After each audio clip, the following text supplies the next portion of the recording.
تعالوا أحكيكم عن أشهر جريمة اختفاء يوتيوبر بأمريكا. كان في بنت اسمها جابي كانت تحب السفر وتحب إنها تصور يوتيوب.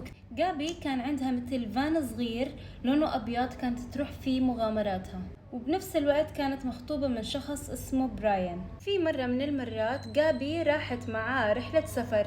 بنفس الوقت شخص قدم بلاغ للشرطة الأمريكية إنه مرق جنب فان لونه أبيض وكان فيه ولد عم يضرب بنت. بعد ما أعطاهم إحداثيات الموقع، الشرطة راحت لهنيك بنفسهم ولقوا جابي وبراين وحكوا مع جابي أنها كانت عم تبكي، لكن رفضت تحكي أي شيء عنه وقالت إنه مشاكل شخصية بسيطة. بعدها جابي نزلت صورة على الإنستغرام، بس هالمرة الصورة بدون موقع، مع إنه جابي من النوع اللي دائما بيحط الموقع على صور إنستغرامه.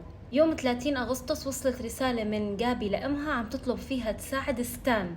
طبعا ستان هو جدها، بس هي ولا مرة قالت له ستان، طول عمرها بتقول له جدي. وبهذا الوقت رجع براين بس بدون جابي. لما سألوه عنها رفض يجاوب وعين محامي، وهون مئات الآلاف كانوا يتابعوا جابي وبدأوا تحقيقاتهم على النت. قد ما واحد نشر فيديو كان ماشي فيه وشاف الفان الأبيض، كأنه الفان كان فيه شخص واحد بس مش شخصين. براين هرب والشرطة لقت جثة جابي ميتة خنقا.